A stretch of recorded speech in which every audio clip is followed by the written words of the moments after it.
안 하고요. 지난주 말씀이 1장 8절부터 11절이었는데 오늘은 12절부터 이렇게 좀 건너뛰고 그 16절, 17절을 가지고 말씀을 나누겠습니다. 16절, 17절. 왜냐하면 이 12절부터 15절까지가 굉장히 어려운 내용이에요. 굉장히 어려운 내용이어서 이게 전이해가 좀 있어야 됩니다. 전이해가 있고 난 다음에 비로소 이제 14절 본문을 들어가려고 순서를 좀 바꿨어요. 그래서 오늘 본문 말씀은 16절, 17절에 우리가 다 그의 충만한 데서 받으니 은혜 위에 은혜로라 이렇게 되어 있습니다. 그리고 17절 율법은 모세로부터 말미암아 주어진 것이요 은혜와 진리는 예수 그리스도로 말미암아 온 것이다. 지금 여기에 보면은 두 가지가 이렇게 대조가 됩니다. 은혜 위에 은혜가, 그러니까 은혜가 있고요. 그 다음에 또 하나는 율법이 대조가 됩니다. 은혜 대 율법입니다. 우리가 은혜 대 율법을 우리가 이해를 하지 않으면은 1장 12절부터 15절까지 이 말씀이 굉장히 어려운 말씀이 됩니다. 그래서 도대체 우리는 은혜와 율법을 다 알고 있다고 생각하는데 실제로 예수님 머릿속에 있는 것만큼 우리가 아냐 이거죠. 혹시 우리가 알고 있는 은혜와 율법의 수준을 우리가 알고 있는 이 바리새 수준으로, 솔직히 말해서 바리새의 절반도 못 가죠. 우리가 이해하고 있는 수준은. 그때 당시에 유대의 평범한 사람들 수준만큼이나 우리가 율법이나 은혜의 수준을 알고 있을까? 라고 질문을 던진다면은 저의 대답은 그때 당시에 유대인들 수준만큼이나 될까? 안 될 것 같다. 이렇게 생각을 좀 해봅니다. 자, 오늘 설교 내용이 지금 은혜와 율법입니다. 은혜와 율법. 도대체 은혜는 뭐고 율법은 뭐냐 이거죠.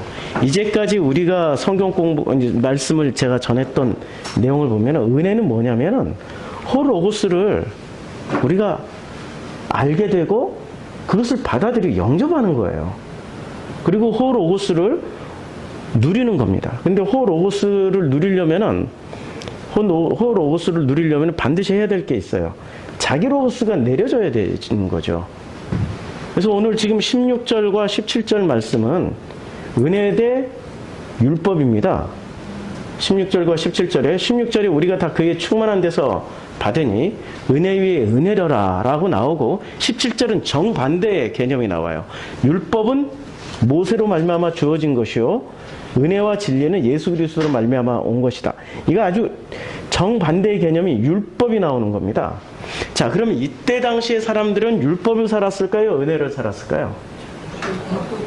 율법을 살았죠. 그럼 지금 기독교는 율법을 살까요? 은혜를 살까요? 말로는 은혜를 산다고 하죠. 말로는 은혜를 산다고 해요. 근데 실제로 따지고 들어가 보면 율법을 살아요, 율법을. 그것도 성경에 나와 있는 율법을 사는 게 아니라 성경이 없는 것까지 다 챙겨가지고 덕지덕지 마치 누더기 옷을 입은 사람처럼 그렇게 덕지덕지 붙이고 살아요. 우리가 그 실체를 한번 보자고요. 우리가 정말로 은혜를 살아가고 있는 사람들인지 율법을 살아가고 있는 사람들인지. 이 은혜의 대명사는 예수잖아요. 예수께서 은혜를 우리들에게 이렇게 말씀하셨고 가져오셨고 또 그것을 직접 살아내심으로 다 보여주셨단 말이에요. 그런데 모세는 율법을 가져오신 분일까요? 은혜를 가져오신 분일까요? 모세가 본래 의도한 바는 율법을 가지고 오신 걸까요? 은혜를 가지고 오신 걸까요? 그렇죠. 모세는 은혜로 말미암아서 율법을 받은 사람이에요. 모세의 율법을 받기까지의 과정을 보세요. 신발을 벗고, 우리 지난주 설교에 나왔죠. 신발을 벗는 게 자기 로고스를 벗고, 그리고 떨기나무 앞에 붙은 그 불 가운데서 떨기나무에 붙은 불 가운데서 말씀하시는 그 음성을 들으실 때, 그때 비로소 자기가 무엇을 믿고 있는지 몰랐단 말이에요. 자기가 누구를 믿고 있는지 몰랐다라는 거죠. 이제까지 모세는 80평생 하나님을 만나기 직전까지 자기는 잘 믿고 있다고 생각을 했던 사람이었어요. 잘 믿었기 때문에 정의를 부르짖기 위해서, 정의를, 이 성경에서 나오는 야훼 하나님의 어떤 그 정의를 실현하기 위해서 한 사람을 때려 죽인단 말이에요. 정말로 마땅하다 여기고 때려 죽였는데, 그 일로 인해서 도망가고 광야에서 40년의 그 피난살이를 하게 되는 거죠. 그 피난살이를 통해 가지고 그는 자기의 로고스가 내려졌죠. 내려지고 내가 뭘 잘못했지? 40년 동안을 되새김질을 하면서 그 40년 만에 만난 그 하나님의 그 음성 앞에서 자기 신발을 벗지 않습니까? 자기 로고스를 벗고 드디어 하나님 앞에 서게 된 거예요. 은혜를 받은 자죠. 그 은혜로 말미암아서 하나님이 너는 가나안 땅 못 들어간다 라고 말씀하셨을 때도 아멘으로 순종하는 거잖아요. 마치 가나안 땅에 못 들어간다라는 말씀을 이렇게 들으면 돼요. 너는 구원 없어. 넌 천국 못 들어가. 아멘 하실 분들 있어요? 우리 기독교인들 중에 천국 못 들어가, 하나님이 직접 그렇게 말씀하시면 그걸 아멘으로 받아들일 수 있는 사람이 있겠냐고요. 오직 목적이 구원이 돼서 혈안이 돼가지고 교회 나오는 거 아닙니까? 종교생활 하는 거 아닙니까? 근데 모세는 아멘을 했다니까요? 지금 모세는 은혜를 입은 자예요. 구원을 넘어서는 하나님의 은혜를, 아니 구원을 넘어서는 하나님의 은혜가 있게나 있는 건가요? 라고 종교인들이 질문할 수 있죠. 그거는 하나만 알고 나머지 9을 모르는 겁니다. 세상 모든 종교는 구원에 초점을 초점을 맞춰놨어요. 세상 모든 종교의 공통 분모는 구원에 초점을 맞췄어요. 구원의 종살이를 만들게 해버리는 거죠. 구원의 노예가 되게 돼서 구원받는 게 내 인생의 최고의 목표가 되게끔 만들어버리는 거죠. 근데 살다 보면 구원이 목표인가요? 행복이 목표인가요? 구원에 초점을 맞추고 살다 보면 죽는 사람들이 너무 많이 생긴다니까요. 구원에 초점을 맞추고 살다 보면 내 주변에 다 죽어요. 내 자녀가 죽고, 내 남편이 죽고, 내 아내가 죽고, 내 부모가 죽고, 다 죽인다니까요. 나 하나 구원받기 위해서 내 가족을 다 죽여요. 내 이웃을 다 죽여버리고. 상관이 없어요. 나 하나 구원받으면 된다라고 그 이기적인 마음 하나 가지고 살기 때문에. 구원의 목표를 맞추면은 내 주변의 사람들이 다 죽어요. 죽고 있잖아요. 그런데 구원이 목표가 아니라 다른 거, 하나님의 은혜에 초점을 맞추면 어떻게 되겠습니까? 행복해진다니까요? 근데 그 행복이 하나님의 은혜라는 것을 우리가 해석을 잘해야 돼요. 하나님의 은혜는 있잖아요? 이원론적으로 생각하면 안 돼요. 우리가 하나님의 은혜 하면은 이 은혜를 이원론으로 생각을 해요. 둘로 나눠요. 나에게 유익한 거, 혹은 내가 원하는 거, 내가 바라는 거,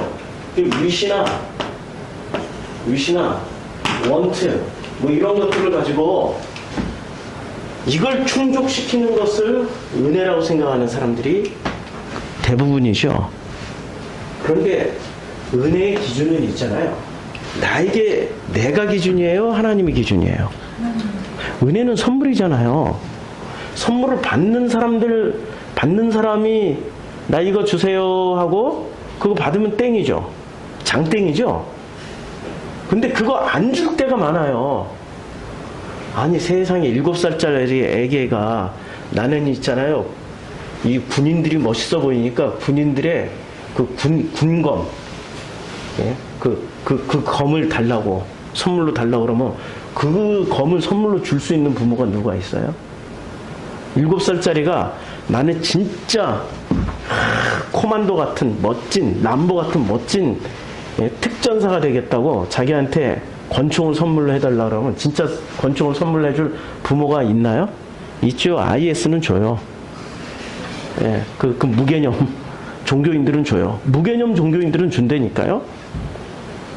그런데 진짜 보면은 그거 안 줘요. 얘가 20살쯤 됐을 때 컨트롤을 할 수 있을 때 자기 감정이나 마음이나 생각을 다스릴 수 있을 때 주는 거예요. 감정도 마음도 다스릴 수 없는 애한테 그 총을 줬다가 칼을 줬다가는 큰일 나거든요. 선물은 받는 사람 마음대로 주는 거예요? 주는 사람 마음대로 주는 겁니까? 그렇죠. 은혜는 내가 받고자 해서 받는 게 아니에요. 내가 유익한 대로 받는 게 아니라니까요. 누구 마음대로 주는 거예요? 아버지 마음대로 주시는 거예요. 아버지의 뜻대로 주시는 거예요. 예수가 요한복음 내내 강조하는 게 아버지의 뜻입니다. 아버지의 뜻이에요. 아버지의 뜻을 강조했다는 것은 그때 당시 유대인들이 원했던 대로 아버지 하나님을 해석한 게 아니라 그들이 원하는, 이 사람들은 엘로힘만 알고 있었고, 엘로힘, 여호와, 이게 유대 히브리 말이잖아요. 엘로힘 여호와가. 이것을 이 사람들은 엘로힘 여호와라고도 못 불렀죠. 뭐라고 불렀어요? 그냥 무조건 그냥 아도나이라고 불렀어요. 아도나이를 우리말로 번역하면 뭐죠? 주님이에요. 그냥 주님으로 다. 너무 거룩하신 이름이라 엘로힘이나 여호와를 못 부르고 그냥 아도나이라고, 주님이라고 불렀어요. 우리 어느 선교단체는 거기 가면 전부 다 주님이라고만 부르잖아요. 주님. 머리부터 발끝까지 주님. 주님이 하셨습니다. 꼭 그 시대의 유대인들 같이 그렇게 부르면 더 이렇게 하나님을 높이는 줄 알고. 그런 거 아니거든요. 하나님을 높이는 거는요, 내가 원하는 걸 받는 게 아니라 원하지 않는 것을 받았을 때도 이게 하나님의 은혜구나, 이게 선물이구나 라는 것을 깨닫고 누리는 거예요. 그게 하나님을 높이는 겁니다. 아도나이라고 부르는 게 높이는 게 아니란 말입니다. 우리는 우리 머릿속에 자기 로고스가 너무 심하게 들어가 있어요. 자기 로고스가 너무 심하게 들어가 있어가지고 우리는 질문을 할 때 구원에 관한 질문을, 그리고 구원에 관한 설교만 하면은 최고의 설교라고 생각을 해요. 구원은 심플해요. 구원은 사도 바울이 다 설명했어요. 의의 옷을 입어요. 전신갑주 입으면 돼요. 물과 성령으로 거듭나면 된다니까요. 예수님이 말씀하신, 요한복음에서 말씀하신 대로 하면 물과 성령으로 거듭나면 되는 거예요. 물과 성령으로 거듭난다. 거듭나서는 뭘 어떻게 하라고요? 내 살과 내 피를 먹으라고. 이게 도대체 무슨 말이야? 구원에 대해서 저는 지금 50년 넘게 교회 다니면서 설교를 들었는데 거듭남의 체험까지 했어요. 제가 성령 체험을 한 그 내용 가지고는 확실하게 구원받았어요. 확실하게. 그런데 어디 가면 헷갈리냐면 교회 가면 헷갈려. 교회 가서 목사님들의 설교를 들으면 더 헷갈려. 왜냐면 당신들도 확신이 없어. 그냥 여기저기 지식 짜집게 해가지고 그냥 칼빈이 이렇게 얘기했다, 웨슬레가 이렇게 얘기했다, 루터가 이렇게 얘기했다, 이 정도 수준 가지고 자기 확신도 없이 자기 로고스 가지고 구원에 대해서 선포하면 다 되는 줄 알아요. 착각입니다. 그거 착각이라고 그래요. 우리 질문을 다시 던져야 돼요. 구원인가 행복인가? 우리의 초점이 구원에 있을까요? 행복에 있을까요? 아니, 1단계는 구원이에요. 그 다음에 행복으로 넘어가야죠. 근데 아직도 구원에 초점이 맞춰져 있고, 아직도 구원에 목이 메어가지고 구원파는 전부 다 그냥 날짜까지 적어, 거듭난 날짜까지 적고, 이게 구원의 증서다, 그거나 무슨 예정 받아가지고 구원 받았다 확실하니까 그 다음부터 네 멋대로 살아라 하는 무슨 그 칼빈 아저씨하고 뭐가 달라? 둘이 똑같지. 본질이 같지. 다 초점이 어디에 맞춰져 있어요? 훌륭한 선생은 구원을 말씀해주는 선생입니까? 예수처럼 하나님의 은혜를 누리는, 행복이라고 말하면 또 벌써 우리 자기 로고스 안에 뭐가 들어가 있어요? 행복? 내가 원하는 거 다 이루는 거 행복. 우리의 자기 로고스는 얼마나 집요하게 자기중심적인, 자아중심적인 사고방식을 하고 있는지, 그게 자기 로고스의 아주 무서운 함정이죠. 나에게 유익하고, 나에게 좋고, 나에게 최선인 것은 전부 다 그것이 행복이고, 그것이 은혜라고 착각을 해요. 아니라니까요?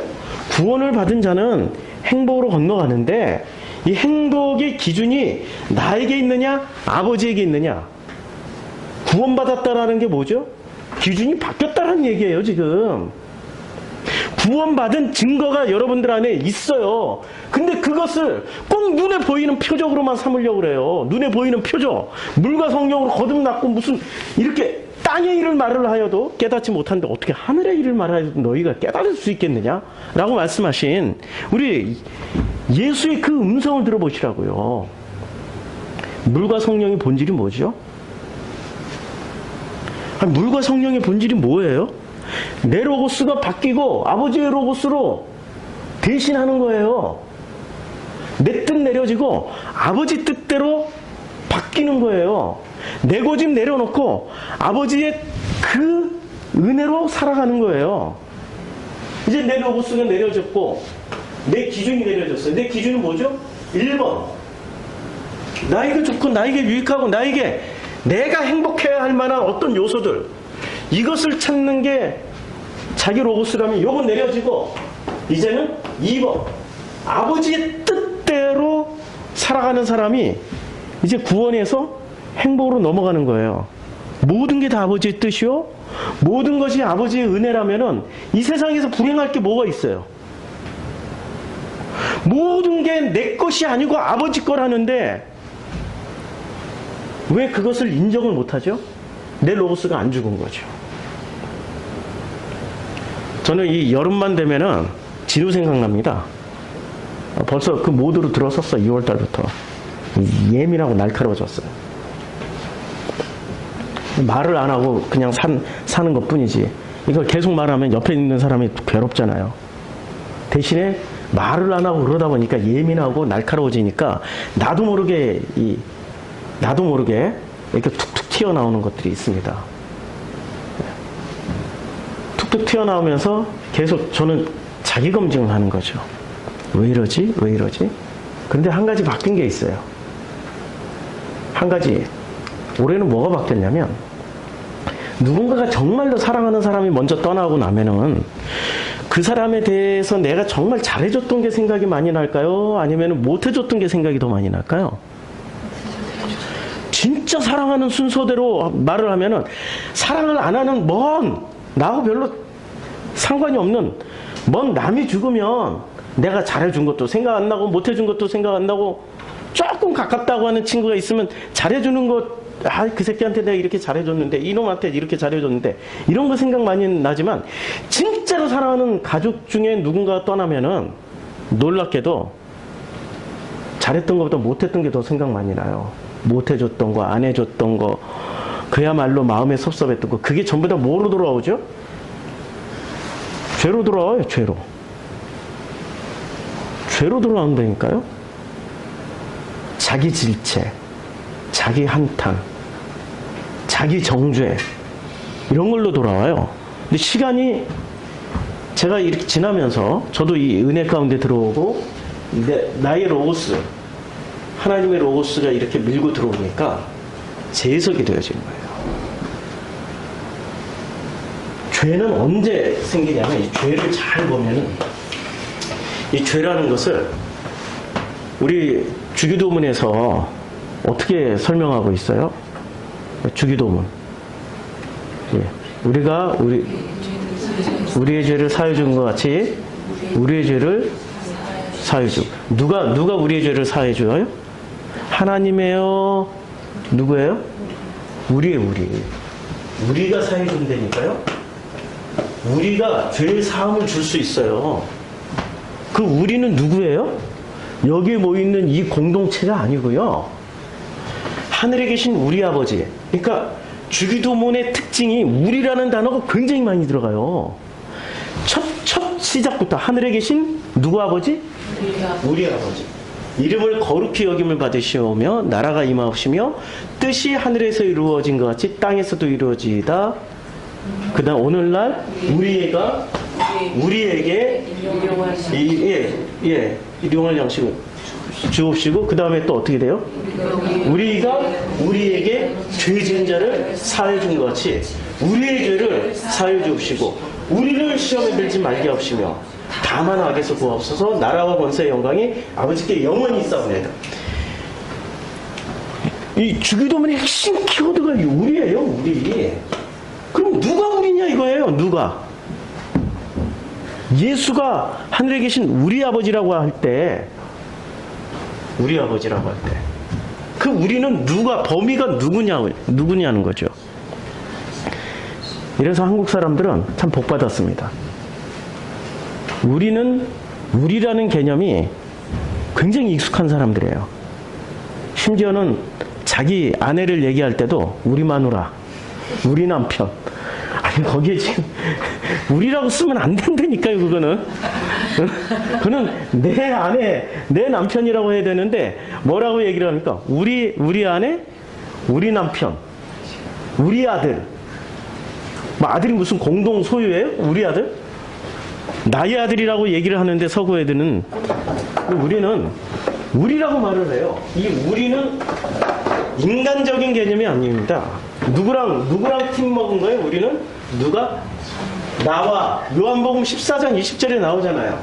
나와 아버지와 예수가 하나가 된 이 같은 공동체 개념인 우리예요. 자, 우리가 우리 죄를 사하는 거예요. 그 전에 나 혼자 죄를 사하려면은 그 용서가 됩니까? 안 되지. 내가 어떤 죄를 끊임없이 거룩이라는 개념은 이 거룩이라는 개념을 죄하고 연결을 시키면은 아주 복잡해집니다. 거룩은 죄하고 연결되어 있을까요? 은혜랑 연결되어 있을까요? 우리는 알게 모르게 이상하게 전부 다 죄하고 연결되어 있어요. 구원은 자 보세요. 구원은 은혜랑 연결되어 있어요? 죄랑 연결되어 있어요? 예?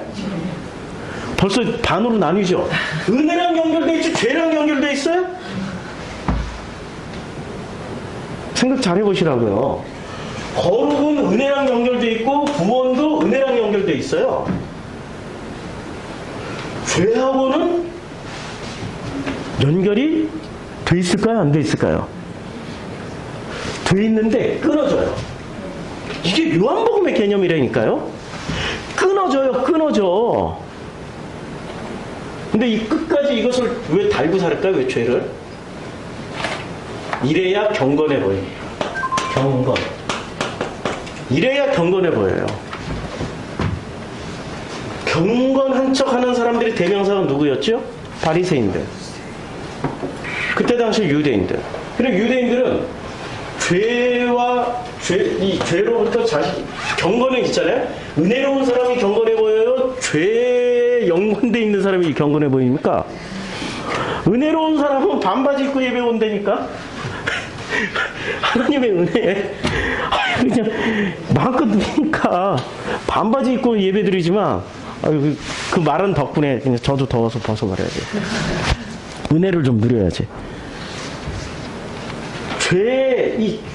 이 은혜를 붙잡지 않고 죄를 붙잡은 사람은 그 어떤 것에도 자유로울 수가 없어요. 그 어떤 것에도 묶여 있다고요. 모든 것에 묶여 있는 게 이게 바로 죄인들이에요. 죄인이 구원받아요? 은혜 받은 자가 구원받아요? 이러니까 대답이 심플해지죠? 죄인은 결코 구원받을 수가 없어요. 은혜를 입었다는 말은 죄를 건너갔다는 얘기예요. 그렇죠? 그런데 이 죄를 끝까지 강조하는 집단이 있어요. 누가 그렇게 죄를 끝까지 물고 늘어집니까? 죄를 끝까지 물고 늘어지는 그 죄를 강조하는 집단. 종교 집단이죠. 이 종교 집단의 대명사가 누구였어요? 유대교인들이었어요. 예수 당시의 유대교인들, 바리새인들, 그들이 바로 종교 집단이었어요. 이 사람들의 행복을 강조했을까요? 구원을 강조했을까요? 구원. 그러니까 바리새 중에 대표인 니고데모가 밤중에 몰래 찾아와서 뭘 물어봐요? 어떻게 해야 구원을 받겠습니까? 그런 거 묻잖아요. 관점이 행복에 안 있어요. 구원에 있어요. 죄를 강조해요? 은혜를 강조해요? 이 종교 집단은? 죄를 강조하죠. 관점이 완전히 달라요. 자,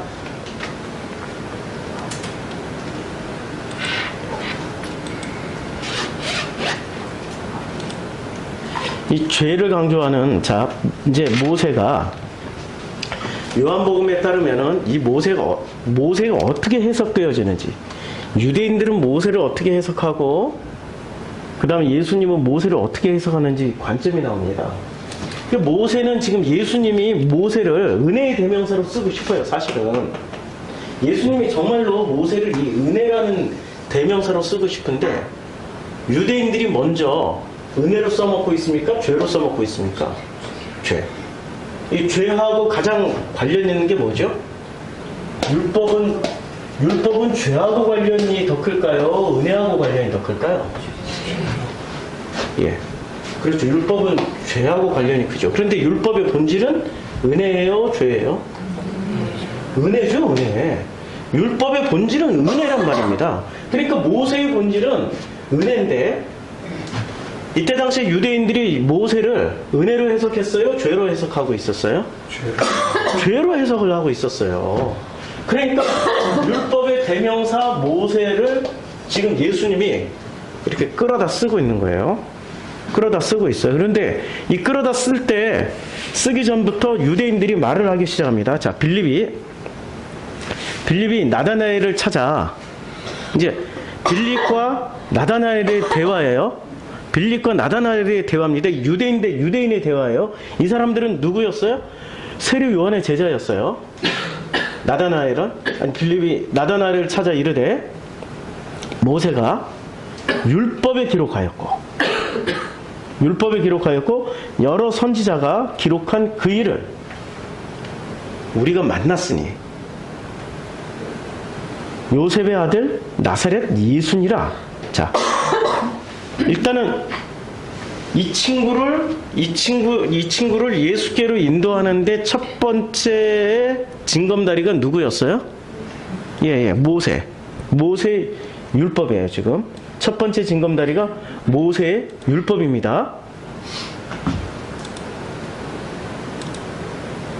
첫 번째 징검다리가 모세의 율법이고, 그리고 이 율법, 그리고 여러 선지자가 기록한 그 일을 우리가 만났으니 요셉의 아들 나사렛 예수니라. 자, 이제 모세가 드디어 3장에 본격적으로 등장합니다. 이제 이 유대인들이 예수를 만나려면 반드시 징검다리가 필요했는데 그 징검다리가 누구였다고요? 모세와 율법이었어요. 모세와 율법. 우리가 지금 예수를 만나려면 뭐가 필요하죠? 성경이 필요하죠. 성경이. 그럼 모세와 율법 속에 뭐가 있다는 얘기예요? 자, 다시 한번 지우고 모세와 율법에는 뭐가 담겨 있다는 얘기입니까? 모세와 율법에는. 자, 모세 이꼴 유대인들은 율법이라고 했어요. 이것을 모세가 쓴 책이 무슨 책이죠? 토라는 모세 오경이라고 그러죠. 모세 오경. 모세 오경은 뭐죠? 창세기, 출애굽기, 레위기, 민수기, 신명기. 예, 여기까지. 창, 출, 레, 민, 신이 토라예요. 이것을 이제 모세 오경, 모세의 율법이라고 지금 말씀하고 있는 거죠. 자, 이것을 우리는 통틀어서 뭐라고 또 다시 얘기를 할 수 있습니까? 이것을 성경이라고 이야기할 수 있죠. 성경. 이것을 성경이라고 말씀하고 있습니다. 자, 모세가. 자, 이제 3장 14절. 모세가 광야에서 뱀을 든 것 같이 인자도 들려야 하리라. 자, 모세가 광야에서 뭐를 들었어요? 뱀을 들었어요. 예. 그럼 인자도 어떻게 해야 돼요? 들려야 한다. 우리는 이것을 전부 다 뭐로만 해석을 했어요? 십자가로만 해석을 했단 말이에요. 십자가는 제가 이 십자가를 이렇게 그려놓고 십자가를 바라보세요 하면은 십자가가 구원으로 보입니까? 은혜로 보입니까? 구원의 도로 보여요? 은혜의 길로 보여요? 자기 로고스 다 빼셔야 돼.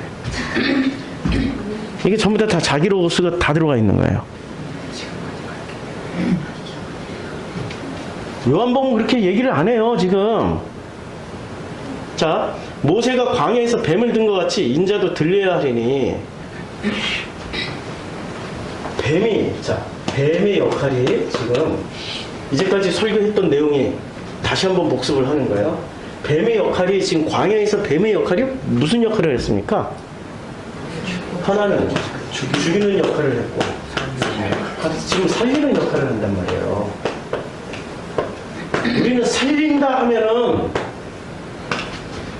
하면은 뭐만 생각해요? 살린다 하면은 우리는 그냥 죽음에서 살아나는 부활이나 이 정도만 생각하는 거죠. 죽이는 거는 어디서 죽어요? 예? 뭐 때문에 죽어요? 우리는 왜 죽어야 돼요? 그럼 죄 때문에. 그럼 요한복음에서 죄를 뭐라고 그래요? 이제까지 제가 지금 죄 설교를 지금 2주 연속 했는데, 오늘까지 하면 3번인데, 요한복음에서 죄를 뭐라고 해요? 예? 자기 로고스. 그렇죠. 자기 로고스. 그러면서 어떤 사람들이 살아나는 거예요? 살아나는 사람은? 자기 로고스가 죽고 하나님 아버지의 로고스로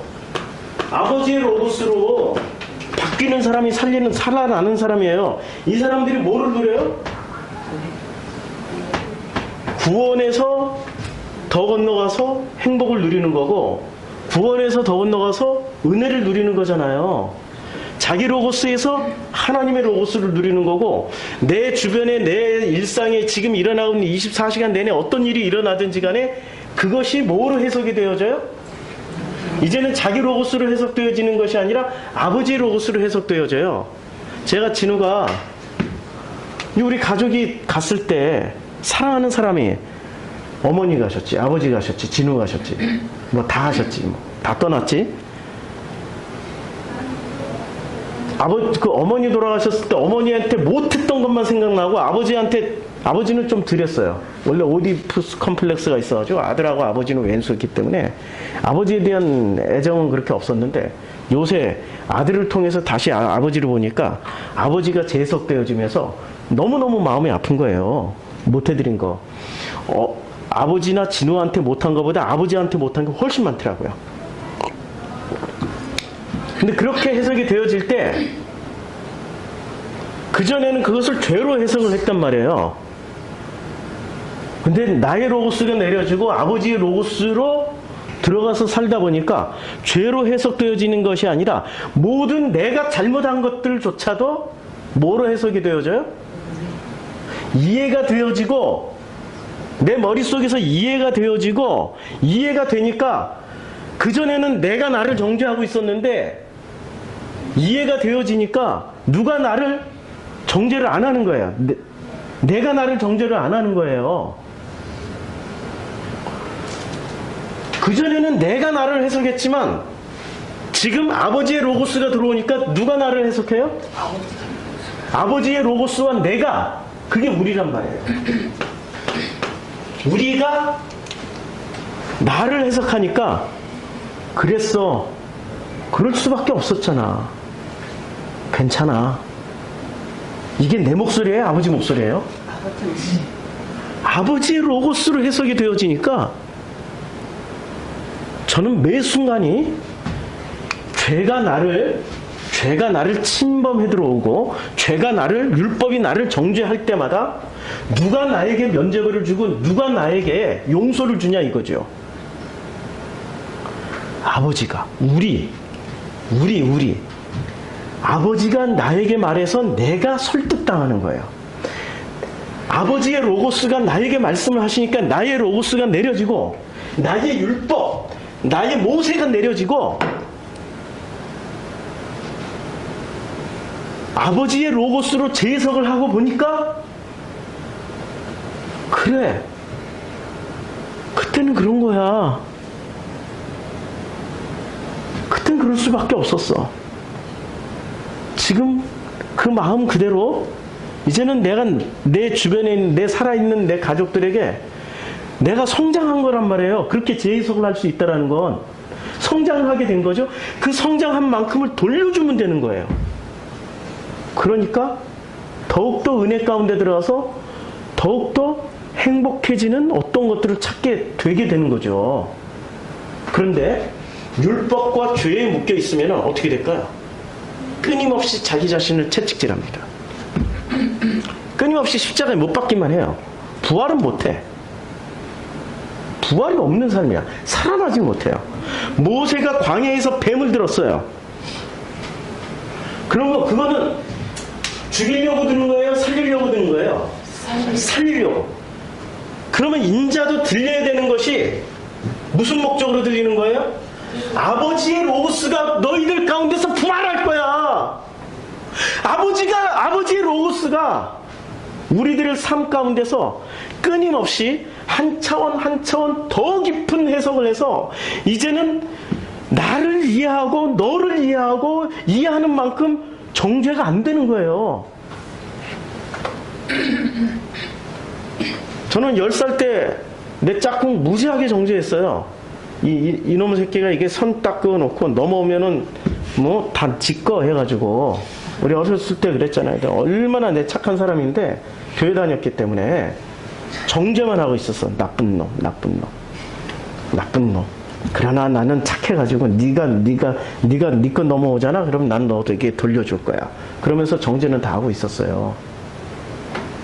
20살 돼서도 그렇게 선거해 놓고 넘어오는 건 내 거 하는 놈한테 나쁜 놈 하고 있으면 걔 이상한 거야.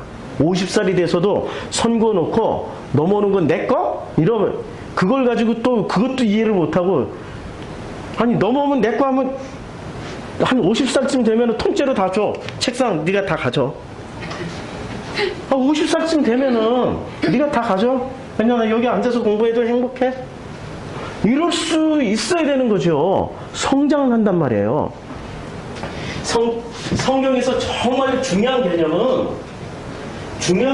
묶여 있는 게 아니에요. 하늘 땅에서 묶여 있으면 묶인다라는 개념이 땅에서 묶여 있으면 하늘에서도 묶이고 하늘에서도 묶이면 땅에서도 묶인다고 그러죠. 이 묶는다라는 개념이 굉장히 중요한 개념이에요. 누가 묶어요? 내가 묶어요. 나라는 존재가 왜 묶어요? 자기 로고스 때문에 묶여 있어요. 자기 로고스 때문에.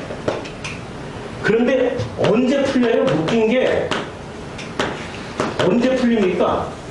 자기 로고스에서 하나님의 로고스로 들어가면은 다 풀려요. 땅에서 묶인 게 하늘에서 풀린다니까요? 하나님의 로고스로? 심플하죠? 왜 이렇게 복잡하게 우리는 이해를 해야 될까요? 종교는 왜 이렇게 복잡하게?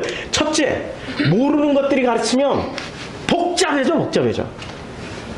원래 진리는 심플해.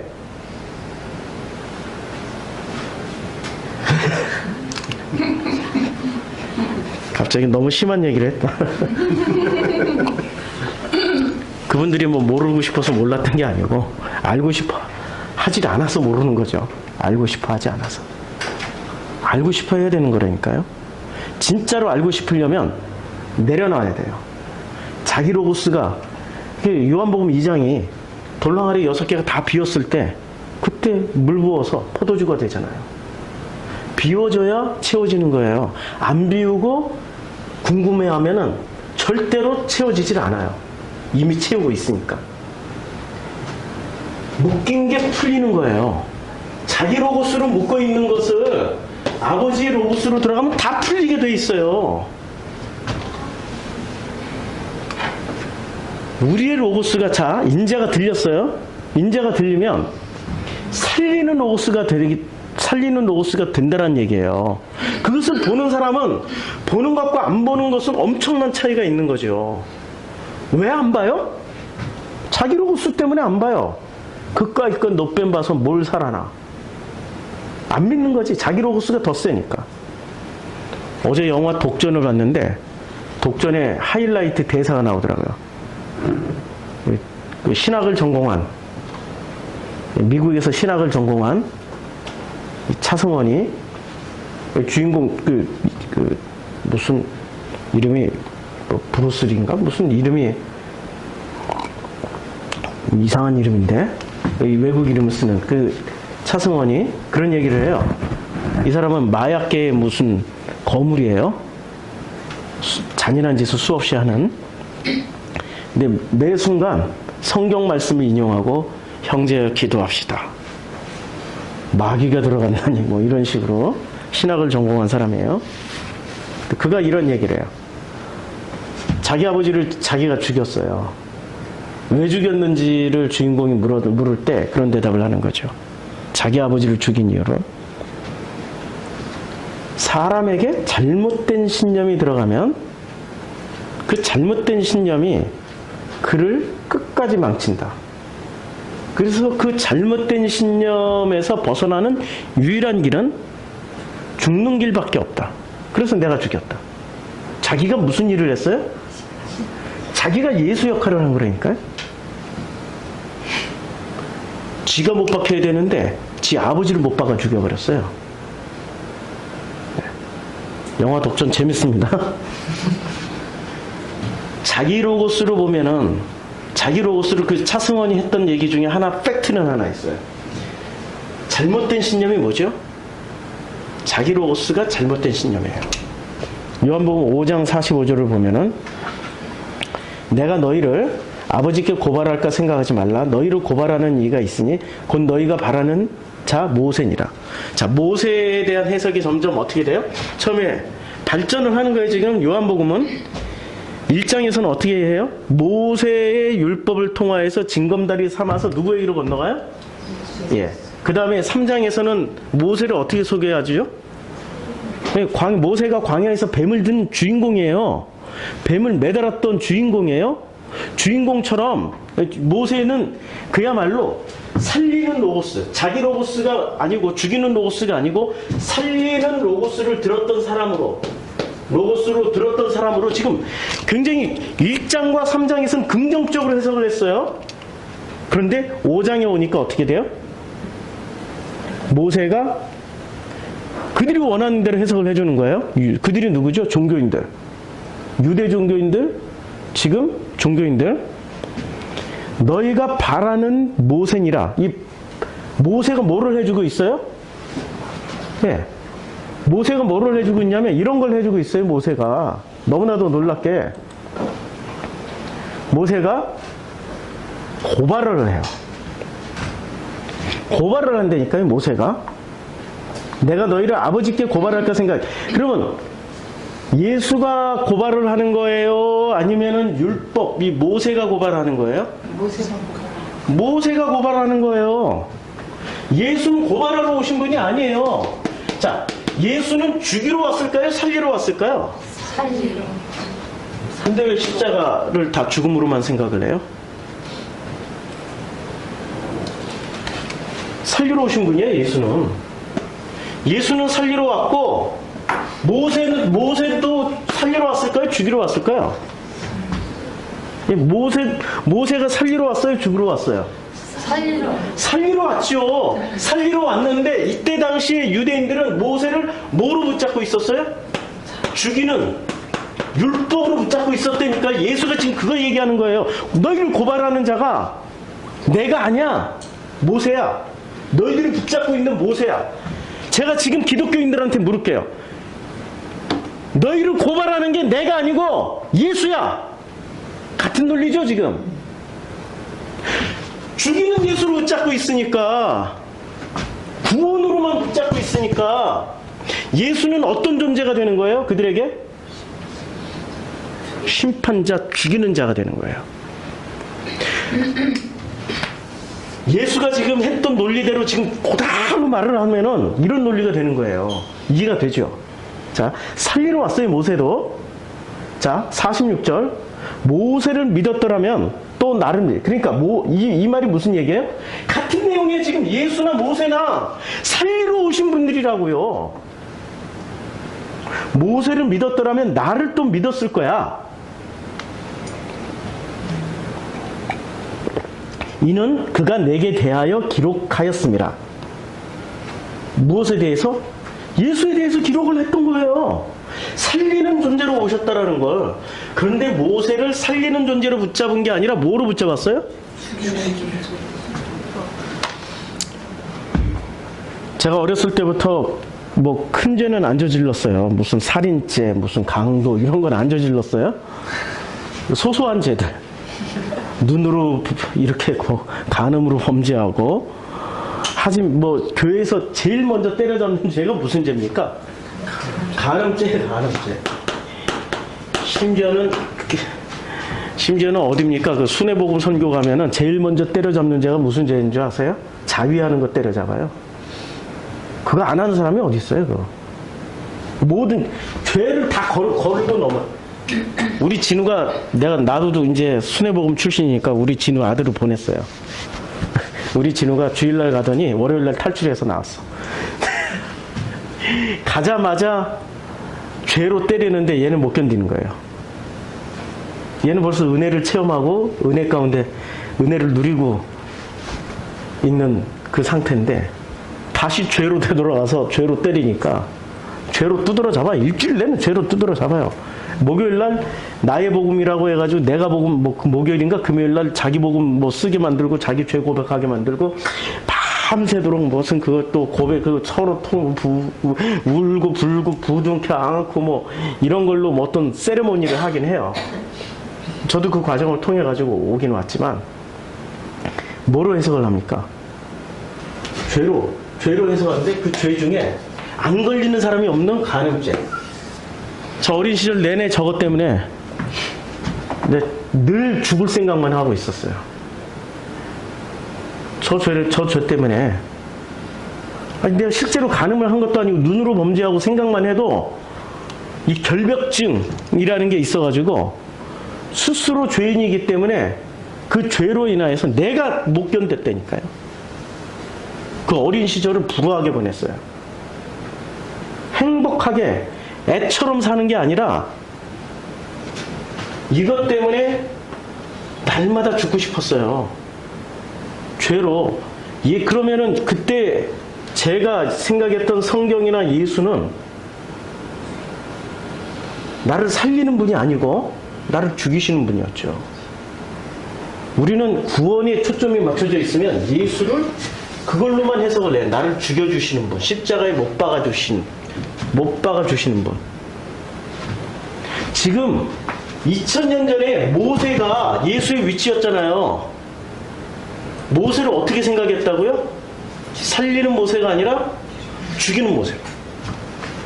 예수가 얘기하자. 이 모세는 나를 지금 기록한 거야. 이해가 되죠? 6장에 보면 예수께서 이르시되 내가 진실로 너희에게 이르노니 모세가 너희에게 하늘로부터 떡을 준 것이 아니라 모세가 떡을 줬다라고 생각을 하고 있었던 거예요. 모세가 뭘 줬어요? 떡을 줬다고. 떡이 뭐예요? 만나를 줬다고 생각을 하고 있었던 거예요. 떡을 준 것이 아니라 누가 줬어요? 아버지께서 준 거예요. 그러니까 모세가 가지고 있는 이 하나님의 로고스, 호로고스는 누가 준 거예요? 모세가 그들에게 준 게 아니라 아버지가 주신 것을 모세가 받았어요. 왜냐하면 신발 벗고 아버지 앞에 갔어요. 자기 로고스 벗고 아버지 앞에 갔더니 그걸 받게 된 거예요. 7장 19절 모세가 너에게 율법을 주지 아니하였느냐. 모세가 뭐를 줬어요? 율법을 줬죠. 근데 이 율법의 본래 기능은 살리는 기능이에요? 죽이는 기능이에요? 살리는 기능이죠. 본래의 의도는 하나님이 이 율법을 주신 데는 율법 안에 뭐를 담아서 주셨어요? 호로고스를 담아 주셨어요. 살리는 기능을 넣어서 살리는 역할을 주시고 살아나는 사람들은 행복을 누리며 나누며 아버지와의 그 관계 속에서 마음껏 자유롭게 아름답게 자유롭게 산다면 꼭 인간은 이건 한번 설명하고 넘어가요. 자유롭게 산다라고 하면 인간은 무슨 생각을 해요? 자기 결핍 채우는 걸 생각해. 자유를 내가 너에게 준다. 마음껏 살아라 그러면, 자유를 너에게 준다 그러면 마음껏 살아라 그러면 자기가 어떻게 산다요? 야, 이제 자유가, 야, 드디어, 아이고, 이제는 신났다. 야, 이제는 마음껏 누구 때 두드러 패고 뭐 못하던 거 이빠이 마시고 못 가던데 마음껏 가서 이렇게 이 정도 수준으로 생각하고 있단 말이에요. 자유를. 그거는 자기 결핍을 채우는 자유고, 자유에는 두 가지가 있어요. 자유는 있잖아요. 자신의 결핍을 채우는 게 있고 하나님의 결핍을 채우는 게 있어요. 하나님도 결핍이 있나요? 없을 것 같죠? 하나님이, 도르토젤레라는 신학자가 이렇게 얘기했습니다. 독일의 도르토젤레. 여기 좀 굉장히, 이분 책은 굉장히 어려워요. 우리의 마인드로 읽어내기는 상당히 어려운 책을 쓰신 분인데, 이분이 이런 얘기를 했어요. 왜 하나님이 인간을 창조했을까? 아무것도 부족함이 없는 사람. 아니, 아무것도 부족함이 없는 존재가 왜 인간을 창조했을까? 그분에게 결핍이 있었다. 무슨 결핍? 사랑의 결핍. 자기의 완벽함을 떼어서 완벽한 존재로 서로 사랑하기를 바랬는데, 사랑하지 않고 누구를 사랑해버려요? 자기 자신을 사랑해버려.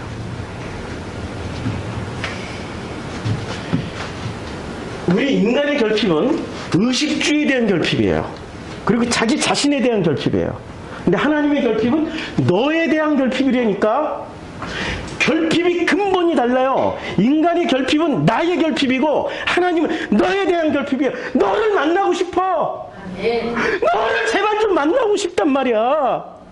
너가 나에게 오고 내가 너에게 갈게. 우리 함께 살자고. 이게 하나님의 결핍이에요. 우리에게 자유를 주는 이유는 나의 결핍을 채우라는 게 아니라 너의 결핍이 이제는 보이기 시작하는 거죠. 내 로고스가 내려지면 너의 결핍들이 보여요. 그 결핍을 우리가 만나자고요. 아버지와 만나는 것처럼, 아버지와 우리가 되는 것처럼 이제는 내 이웃들과 우리가 되어보자고요. 이게 지금 요한복음이 말씀하고 있는 거예요. 자, 모세가 너에게 율법을 줬어. 율법을 줬을 때는 율법 안에 뭐가 담겨 있는 거예요? 두 가지가 담겨 있는 거예요, 지금. 율법은 해석하기에 따라서, 해석에 따라서 어떻게 해석이 되죠? 율법을 해석을 하면은, 첫째는 자기의 결핍으로 해석을 할 수 있고요. 또 하나는 하나님의 결핍은 뭐죠? 이게 하나님의 결핍이 아니고 뭐죠? 결핍이라고 말하니까 좀 말이 좀 거시기 하다. 그런데 너에 대한 결핍이에요. 우리에 대한 결핍이에요. 하나가 되고자 하는 결핍이에요. 그러니까 이 해석을, 율법을 해석을 하면은 어떻게 해석이 돼요? 율법의 해석이 두 가지가 나로 해석할 수 있고 우리로 해석이 돼요. 근데 유대인들은 전부 뭐로 해석을 해왔다는 거예요? 예수의 말에 의하면 자기의 결핍으로 해석을 한 거예요.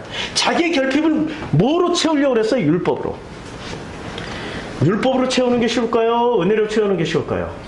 은혜로 채우는 게 쉽죠. 아버지가 노력하시는 거야, 그때부터는. 근데 율법으로 채우려면은 누가 노력해요? 내가 노력. 왜냐면 나의 결핍이니까 내가 노력을 해요. 내 노력이 들어가요. 내 결핍이니까. 근데 아버지의 결핍이면 누가 노력을 해요? 아버지가 노력을 하신다니까요. 율법을. 자, 내가 노력하는 게 더 쉬워 보여요? 아버지가 노력하는 게 더 쉬워 보여요? 아버지가 노력하는 게. 그게 더 쉽죠. 왜냐면 아버지를 본 자, 아버지를 체험한 자는 아버지가 노력하는 게 훨씬 쉽다는 거 알아. 근데 아버지를 못 받고 아버지를 체험하지 못한 사람들은 누가 더 힘이 세다고 생각을 해요? 네. 나. 그래서 율법을 붙잡은 사람들 자기가 노력을 해요. 자기가 노력한다니까요. 율법은 이렇게 정해져 있어요. 1부터 10까지. 이게 10계명이란 말이에요. 1부터 10까지. 자기 노력은 이게 보여. 게이지가 보여. 이렇게. 이야, 이 정도 보인다. 그래서 이 자기 노력을 대가가 예수 앞에 떡 하고 등장하죠. 선생님이시여, 내가 어떤 선한 일을 해야 그 영생을 얻겠삼나이까? 그랬더니 주님이 뭐라고 말씀하세요? 딱 잘라가지고 5계명부터 요거 지켰냐? 5계명부터 10계명까지 요거 지켰냐 할 때 이게 제가 지켰나이다 할 때 예수가 아무 말씀 안 하셨어요. 묵인해 주신 거예요. 인정해 줬어요? 인정해 줬는데 1계명부터 5계명에 있는 그 중에서도 요 1, 2, 3계명 1, 2, 3계명 가지고 주님이 다시 물어요. 내가 내 소유를 팔아 가난한 자들에게 나눠주고 그리고 나서 나를 따라봐 했더니 따라갑니까? 근심하면 떠나가 버리죠. 왜냐면 이거는 여기까지는 자기 노력으로 되는 영역이에요. 근데 요 영역은 자기 노력하고 자기 아무리 노력해도 안 되는 영역이에요. 내 앞에 다른 신을 섬기지 마. 내 앞에 우상을 두지 마. 내 이름을 망령되이 일컫지 마. 이거 자기 노력으로 엄청 해봤는데 양심 있는 사람은 이거 안 된다니까요. 양심 있는 사람은 안 된다라고 고백할 수밖에 없어요. 그 부자 청년은 양심이라도 있었지. 지금 종교인들은 이거 물으면은 다 지켰다니까요? 아, 이거 좋다! 이러고 따라가 버린다니까? 실제로 전재산 팔고 막 훌라당 팔고 이러고 야, 구원 받는다는데 뭐 이러고 따라가요. 중심이 하나도 안 바뀌고 자기 로고스 하나도 안 내려지고 그렇죠? 모세가 준 율법은 이거예요. 그래서 모세가 준 율법 가지고 주님은 수시로 테스트를 하죠.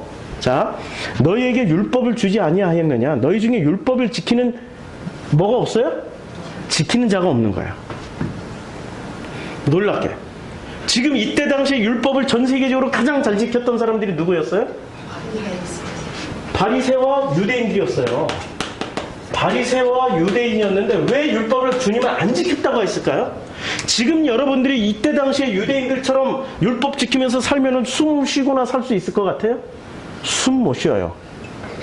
안식일날 아무것도 하지 말아야 돼요. 안식일날 지금 현재 살아있는 유대인들, 현재 진행형인 유대인들, 아르헨티나에서 만났던 유대인들 안식일만 되면은 엘리베이터 타긴 타요. 타긴 타는데 가만히 이렇게 있어. 이거 누르면은 일을 하는 거야. 몇 층 누르면 일을 하는 거야. 그러니까 한국인들이 머리가 좋잖아요. 이 사람이 어디서 내리는지 평상시에 봐뒀기 때문에 2번 눌러줘. 7층, 12층.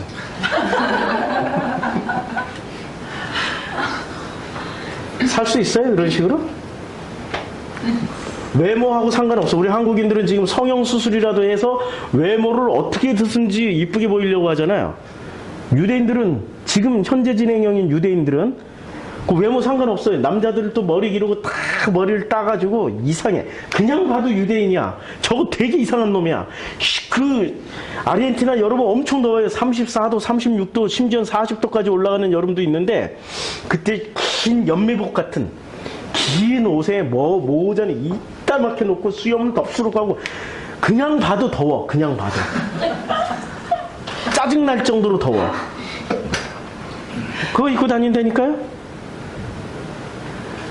개성이랑은 하나도 없어. 시커먼 옷이야 그냥. 여자는 하얀 옷, 남자는 새까만 옷. 이슬람하고 뭐가 달라? 개성이 하나도 없다니까? 우리 한국 여자들한테 그렇게 시커먼 옷만 입고 다니라고 그러면 폭동이 일어날 거야. 우리는 개성이 중요한, 자기 표현이 중요한 족속들이기 때문에. 그런데도 불구하고 주님은 지금 뭐라고 말씀하십니까? 율법을 지키는 자가 없도다. 율법을 지키는 자가 없도다. 왜 율법을 지키는 자가 없어요? 전부 율법을 뭐를 위해서 써요? 자기의 결핍을 위해서 써버리는 거예요.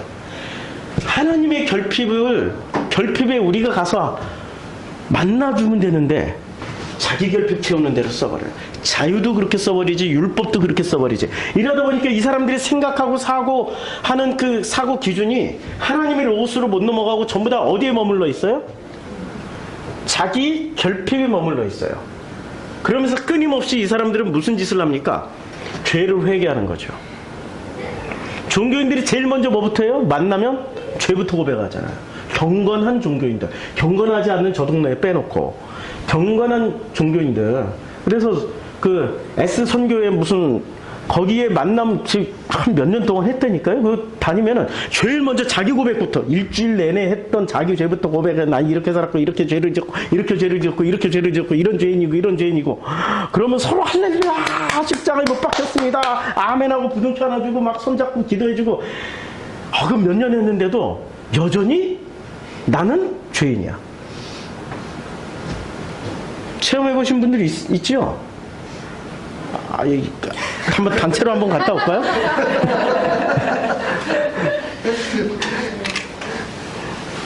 우리가 어렸을 때부터 그런 짓 많이 하잖아요. 요새 뭐 주일학교인가 무슨 수련회 가면은 자기죄 써가지고 이렇게 탁 불태워가지고 탁 불태워서 없앤 다음에 그 또 자기죄를 탁 또 십자가에다 탁 붙여놓고 또 못 받기도 하고 그것도 저기서 이제 땅 파가지고 관짝 넣어놓고 관 속에 들어가서 야 너는 너 모든 죄를 다 써놓고 다 관짝에다 넣어놓고 같이 관뚜껑 덮어주고 찬양하고 기도하고 이제는 죽었다 이제 뚜껑 열면서 부활했다 다시 살았다 이제 죄가 없다. 그런데도 죄인이야. 그런데도 죄인이야. 왜? 그건 자기 결핍이니까. 자, 모세가 너에게 할례를 행했으니 이거는 예수님이 의도적으로 이렇게 얘기를 했는지 어떤지 모르겠는데 그러나 할례는 모세가 시작한 게 아니에요. 아브라함부터 시작됐지. 자, 할례를 행해서 그러므로 너희가 안식일에도 사람에게 할례를 행하느니라. 안식일에도 뭐를 해요? 할례를 행하고 있어요. 그런데 안식일 이건 일이 아니냐라고 얘기를 해요. 이 논리를 잘 보시는 거예요. 지금 이해가 되는 논리인지. 자,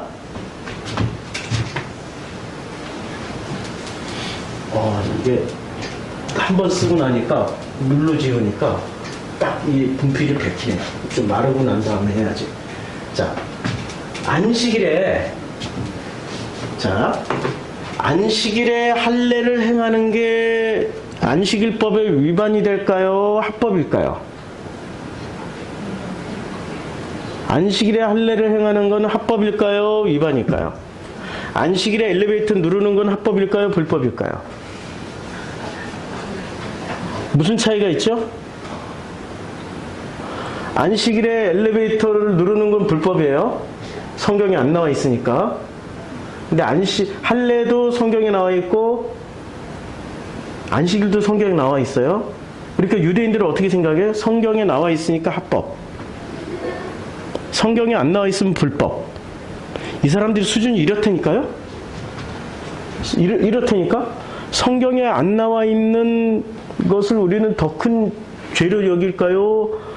뭐 덜한 죄로 여길까요? 우리는 한때 저는 신앙생활을 옛날부터 했으니까 한때 주일날 돈 쓰는 거 죄였어요? 아니었어요? 죄였어요. 예. 주일날 영화 보는 거? 예. 주일날 심지어는 주일날은 경건한 날이기 때문에 내가 막 웃고 떠들고 해피하게 사는 것도 죄라고 여겼어요. 내가 행복하면 죄야. 늘 율법적인 사람으로 율법으로 들어가면 들어갈수록 어떤 식으로 살아요? 얼굴 표정 항상 무겁게 언제나 죄인처럼 웃거나 행복해하면 안 돼. 그 소설에 나오죠. 그 소설 장미의 이름으로 영화로도 만들어졌어요. 장미의 이름. 푸코의 책인데 책 읽기에 자신 없으면은 장미의 이름으로 이 영화 꼭 보세요. 수도원에서 살인사건이 납니다. 계속 사람이 죽어가요. 그래서 특별수사관 신부가 파송이 돼서 수사를 해본 결과가 뭔지 아세요? 공통분모가 웃는 사람은 다 죽어. 웃는 사람은 다 죽어. 그래서 왜 웃으면 왜 죽지? 라고 했더니 원장 신부가 그 도서관에 수도원마다 이 고대의 책들이 있어요. 거기에 유머책이 하나 있었습니다. 그거 읽으면 웃게 돼 있어. 컬투의 능력처럼 사람을 웃기는 재주가 있나 봐요. 그걸 읽으면 웃게 돼 있어요. 그러니까 그거 읽는 놈들은 웃다가 죽어라 하고 거기다가 페이지마다 독약을 다 발라놨어요. 원장 신부는, 이 원장 수도사는 철저하게 경건한 사람이었어요. 누가 봐도 경건하고 누가 봐도 진짜 종교적인 사람이었어요. 이 사람의 마음속에서는 사람들이 웃는다, 기뻐한다는 다 죄라고 여긴 거예요. 죄인은 죽어야 돼. 그래서 그 책을 보는 자마다 그 책을 보기 시작하면은 어떻게 돼요?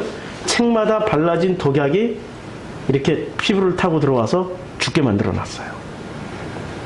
뭐가 죄였어요? 웃는 게 죄라니까요? 기뻐하고 행복하면 죄예요. 근데 예수는 기뻐하고 행복하라고 말씀하셨어요? 심각하라고 말씀하셨어요? 왜 거꾸로 살아? 모세가 기뻐하라고 광야로 끌고 나왔어요? 심각하라고 끌고 나왔어요? 왜 거꾸로 살아? 2000년 전 유대교나 지금 우리나 똑같아요. 자, 모세의 율법을 범하지 아니하려고 7장 23절 사람이 안식일에도 할례를 받는 일이 있거든. 이게 이제 이해가 되죠. 성경에 기록되어 있으면 죄가 아니라고 생각하는 거예요. 내가 안식일에 사람의 전신을 건전하게 한 것으로 너희가 내게 놓여야 하느냐. 그러니까 무슨 차이가 있어요? 성경에 기록된 걸 가지고 기록된 걸로 하면 죄가 아니야. 근데 예수는 성경에 기록된 내용을 가지고 기록되지 않은 것을 했어. 이건 죄라고 여기는 거예요. 쥐들은 더 험악한 죄를 저지르면서 모세를 지금 잘못 해석하고 있는 거예요. 모세는 어떤 역할을 했어요? 1장과 3장에 보면 징검다리 역할과 살리는 역할을 했는데 지금 5장부터 시작해서 7장까지 넘어오니까 모세를 유대인들이 어떻게 붙잡고 있었습니까? 살리는 도구로 붙잡았어요? 죽이는 로고스로 붙잡았어요? 죽이는 로고스로 붙잡았어요. 그러니까 죽이는 로고스를 다른 말로 하면은 자기 로고스로 붙잡았다는 얘기예요. 자, 8장 5절. 드디어 간음이 나타납니다. 간음. 이제 간음한 여자가 붙잡혔어요. 그래서 이 간음한 여자가 붙잡힌 것을 놓고 율법 논쟁이 또 시작이 됩니다. 모세는 율법에 이러한 여자를 돌로 치라 명하였거든요. 선생은 어떻게 말하겠나이까?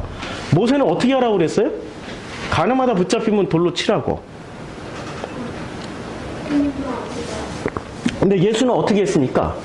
너희 중에 자, 죄 없는 자가 먼저 돌로 쳐봐 했더니 그들이 율법을 철저하게 들먹이고 철저하게 율법을 인용하면서 철저하게 율법을 지켜냈던 그 사람들이 전부 다 어떻게 했습니까? 돌을 들었다가 다 놓고 조용히 떠나버려요. 그러니까 죄를 강조하는 사람일수록 뭐가 많아요? 죄가 많아요. 은혜를 강조하는 데일수록 뭐가 많아요? 이건 종교에서 이 국한을 지어야 돼. 은혜를 많이 강조할수록 타락이 많아요. 온갖 타락 다 하잖아요. 은혜로 덮자고. 아이고 우리 당회장님 은혜로 덮자고. 아이고 무슨 스캔들 은혜로 덮자고. 아이고 무슨 문제 있는 거 은혜로 덮자고. 종교는 죄도 은혜로 덮고 모든 것도 은혜로 덮고 은혜를 뭐로 써먹어요? 은혜를 무슨 자기 결핍 채우는 대로 써먹어요. 하나님이 필요한 것을 채우는 게 은혜지 하나님이 필요로 한 것을 채워주는 게 은혜란 말이에요. 거꾸로 써먹어요.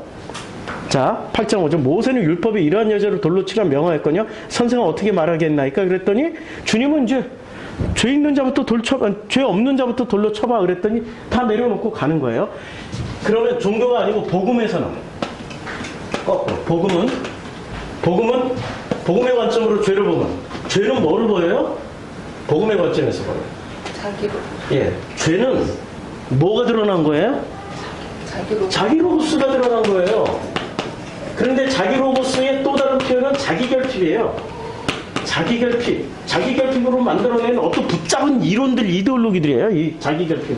그래서 이 자기 로고스가 이제 드러났으면은 은혜는 뭐죠?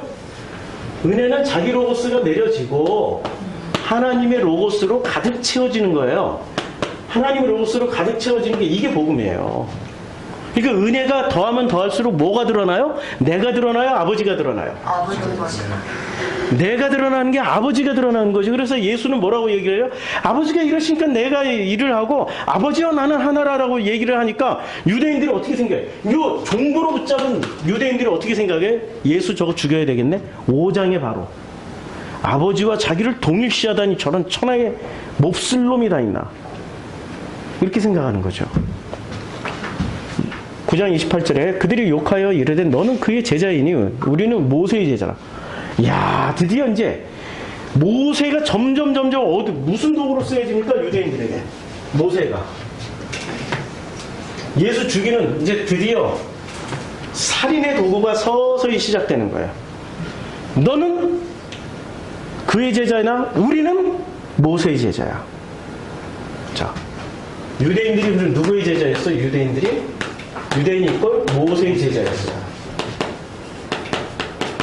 예수 이꼴 그의 제자야. 그의 제자. 그들이 욕하여 그의 제자. 아니 이제 이거 예수가 아니에요. 이 사람은 눈뜬. 네, 소경이 눈을 떴어요. 소경은 누구의 제자야? 예수 제자. 예. 확실하게 나눴어요. 지금 유대인들이 모세의 제자와 예수의 제자로 나눴어요. 29절. 하나님이 모세에게는 말씀하신 줄을 우리가 알거니와 이 사람은 어디서 왔는지 알지 못하노라. 하나님이 모세에게는 어떻게 말씀하신지는 아니 자 보세요. 우리는 이렇게 생각을 한단 말이에요. 예수가 내 눈 앞에 있으면 나는 100% 믿을 거야. 우리는 그렇게 얘기를 하는데 예수가 지금 눈앞에 있어요. 모세는 지금 몇 년 전 사람들이에요? 2000년 전. 2000년도 훨씬 더 된. 예. 2000년도 훨씬 더 된.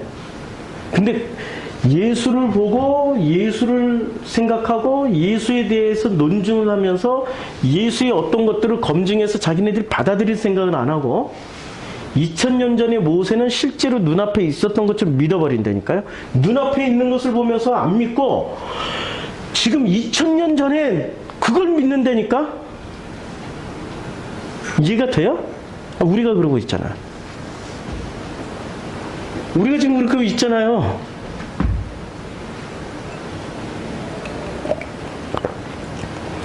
(2000년) 전의 것은 믿는데 지금 눈앞의 것은 안 믿고 있어요. 우리 어디에 사로잡혀 있는 거죠? 과거에 사로잡혀 있는 거죠. 이 사람들은 과거에 무엇에 2000년 전에 아무것도 발전하지 못한 거예요. 2000년 넘는 그 시간 동안에 이 사람들은 수업하고 있었어요. 언제? 그 시절에. 지금 복음은 현재 진행형으로 지금 이 시간을 살아가고 있는 이게 복음이란 말이에요. 그런데 종교는 어디에 붙잡아둬요? 과거에 붙잡아둔다니까요. 예수처럼 살자. 멋진 말이죠. 초대교회로 돌아가자. 멋진 말이죠. 왜 돌아가고 왜 그렇게 살아야 돼요? 구원받기 위해서, 행복하게 살기 위해서. 은혜로 살기 위해서, 죄 때문에. 전부 초점이 구원에 맞춰져 있다니까요. 자기 결핍, 자기 로고스. 하나님 모세에게 말씀하신 줄을 우리가 알거냐. 이 사람은 어디서 왔는지 알지 못하노라. 근본도 없다는 얘기죠. 근본도 없다. 여기에는 종교심이 들어가 있을까요? 신비주의가 들어가 있을까요? 아니면은 굉장히 높이는 좀 제가 말을 했는데도 기억이 안 나네. 무슨 숭배 정신이 들어가 있나요? 네? 이 사람이 어디서 왔는지 알지 못하는도다는 뭐가 들어가 있어요? 인정 못하겠다라는 종교심 들어가 있는 거죠. 모세는 종교심으로 보니까 위대해. 근데 이 사람이 하는 행동이나 말이나 이런 걸 보면 도저히 이해를 못하겠어. 종교심이 들어가 있는 거죠. 그러니까 인정 못하겠다는 얘기죠. 자, 이게 모세를 바라보는, 모세는 9장 이후부터는 안 나옵니다. 요한복음에서. 모세는 9장 29절에 마지막으로 은퇴해 버리세요. 그러니까 왜 은퇴를 하냐면 유대인들이 종지부를 찍어줬어요. 우리는 모세의 제자야. 우리는 모세의 제자야. 모세의 제자고 우리는 모세만 따를 거야. 그런데 모세의 핵심을 알았어요? 껍데기만 알았어요? 껍데기만 알았죠. 지금 기독교인들이, 종교인들이 뭐라고 얘기합니까? 우리는 예수의 제자야 라고 하고 제자 훈련도 하고 열심히 한단 말이에요. 예수의 핵심을 알았어요? 껍데기만 알고 있어요? 껍데기만 알고 있어요. 네, 껍데기만 알고 있는 거예요. 껍데기만. 이 껍질의 종교들 같으니라고. 그렇죠? 에이.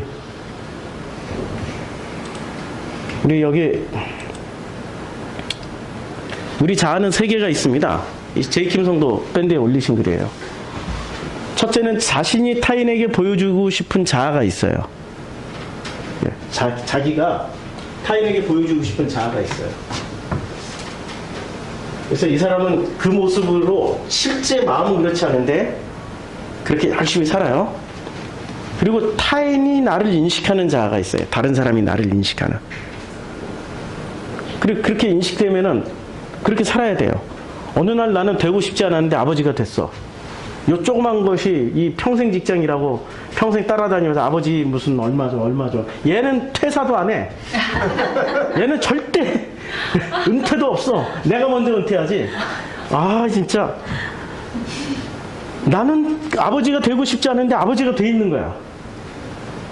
그럼 나는 나로 살고 싶은데 아버지로 살아야 돼. 이 앞에서. 나는 나로 살고 싶은데 남편으로 살아야 돼. 나는 과장으로 살고 싶지 않은데 과장으로 살아야 돼. 그렇죠? 타인에게 인식되어진 내가 있어요. 목사로 살고 싶지 않은데 목사로 살아야 돼. 그러다 보니까 어떤 일을 저지릅니까? 앞에서는 목사요, 뒤에서는 나로 살아. 그러니까 이중인격이 된 거죠. 마지막으로는 그 자기 자신이 스스로 인지하고 있는 실제 자아가 있어요. 실제 나. 내가 누군지. 그래서 이 세 번째 나라는 인식의 주체는 자기 자신이며, 이 나라는 인식의 주체는 자기 자신이고, 그리고 자기 자신이며 밖으로 표출되기 전에 생각의 제약을 가장 많이 받아요. 그래서 이제 옷을 입어요. 이게 전문 용어로 하면은 인터널리제이션, 엑스터널리제이션, 외화와 내화. 우리 말로는 외화, 내화의 과정을 거쳐요. 그러니까 다른 사람이 나를 보는 시각, 그리고 내가 나를 생각하는 시각. 이게 그래서 이 옷은 좋은 것을 더 화려하게 만들고 나쁜 것은 철저히 가려주는 옷이 돼요. 실제 자아와는 다르게 살아요. 그래서 보통 사람들이 이렇게 이런 걸 쓰고 삽니다. 이게 뭐죠? 가면이 여러 개예요. 웃는 가면, 화내는 가면, 슬퍼하는 가면, 기뻐하는 가면, 행복한 가면, 기분 나쁜 가면, 수없는 가면을 쓰고 살아요. 진짜 나를 살으라니까요. 복음은 진짜 나를 살게끔 만드는 거예요. 가면을 쓰면은 이 가면 속에 가면 속에 진짜 나는 어떻게 돼요? 진짜 나라는 존재는 가면이 더 화려하면 화려해질수록 진짜 나는 더욱더 외롭고 고독하고 슬퍼지는 거 아세요? 나 혼자 있을 때 혼자 가면 벗고 있으면 그렇게 초라하고 외롭고 우울하고 슬프고 죽고 싶은. 가면을 써봤어야 알지. 저는 가면을 많이 써봐서 잘 알아요. 가면을 안 쓰고 사시는 분들이라. 그렇죠? 가면을 써야만 살 수밖에 없는 게 지금 우리 현실이죠. 나를 진짜 살지 못한다면은 참 고달파요. 드디어 우리가 진짜 나를 살기 위해서 첫걸음을 내디뎌요. 그게 뭐죠? 그게 복음으로 시작되는 삶의 여정이고, 복음에서는 관계가 드디어 시작됩니다. 누구하고? 가짜들이 아니라 진짜를 말하기 위해서 진짜 자아를 가지신, 진짜 나를 가지신 분은 누구세요? 이 온 우주에 단 한 분, 아버지 하나님이에요. 하나님 아버지라니까요. 이분만이 진짜 나를 자신이 가감없이 다 보여주시는 분이세요. 이분한테 배워야 돼. 이분하고 관계가 시작되면서 뭐를 배워요, 우리는? 나라는 존재를 배우죠. 근데 나라는 존재를 성경에서는 한마디로 딱 심플하게 얘기했어요. 그게 뭐죠? 한마디로 심플하게 얘기한 게 하나님의 형상이에요. 왜냐하면 하나님의 형상은 진짜 자기 자신을 사랑하는 분, 아버지 하나님이시니까. 우리 하나님의 형상이라고 얘기하면 또 신비주의, 종교심이 들어가 있어. 하나님의 형상이 되면 와, 내가 무리를 걷는 거야? 죽은 사람 살리는 거야? 와, 이런 신비주의 빼라니까. 그거 빼고 보면 하나님의 형상은 뭐냐면 진짜 자기 자신을 살아가고 있는 분이 하나님 아버지시라는 거예요. 하나님의 형상이라는 건 진짜 나를 살아가는 거예요. 관념이 내려져야 돼요. 근데 관념이 내려지려면 어떻게 해야 돼요? 이렇게 하면 돼요. 쇼윈도에서 나오는데 모두가 알아주는 명품 매장이 있어요. 자신은 얼마든지 쇼윈도의 그 마네킹으로 살아가요. 사람들이 전부 다 쇼윈도 아시죠? 유리창 안에 있는 날마다 명품 옷을 갈아입어요. 이 마네킹은. 사람들은 부러워해. 밖에서 이야 진짜 저 마네킹은 저렇게 좋은 옷을 걸치고 사람들이 매일 보살펴주고 쓰다듬어주고 닦아주고 야 쟤는 아무것도 하지 않아도 먹고 사네. 명품이네. 조명이 바뀔 때마다 그 각도 전부 다 현란하게 바뀌는 것처럼 보여지지만 실제로 아무것도 바뀌는 게 없거든요. 현란한 조명 아래에서 멋들어진 포즈를 취하고 그토록 원하던 명품 옷을 평생토록 입으면서 매일 사람들의 부러운 시선이 자기에게 집중되는 명품 매장에 일부러 이렇게 쓰셨어요. 이분은 팔등신. 팔등신. 이 등신 마네킹. 우리가 전부 다 꿈꾸는 삶이 이런 거 아니에요? 내려지려니까요. 진짜 자기 자신으로 살아가시라고요. 부러워하지 말고 하나님이 주신 각자의 그 인격을 그냥 마음껏 살아가시라고요. 마음껏 살아가라 그러면 또 오해를 해. 자기 기준으로 오해를 해가지고 어떻게 살아가요? 자기 결핍 채우는 걸로 또 써먹어. 그거 말고 하나님의 결핍을 채우시라니까. 왜냐하면 이제부터 하나님과 관계가 되면 내가 노력하는 게 아니라 아버지가 노력하니까 아버지의 결핍으로 나를 만나주세요. 그 관계 형성이 돼요. 지난번에 한번 했던 내용인데 창세기 4장 11절에 땅이 그 입을 벌려 내 손에서부터 내 아우의 피를 받았은즉 내가 땅에서 저주를 받으리니 라는 이런 말씀이 있어요. 이게 대표적인 오역이에요.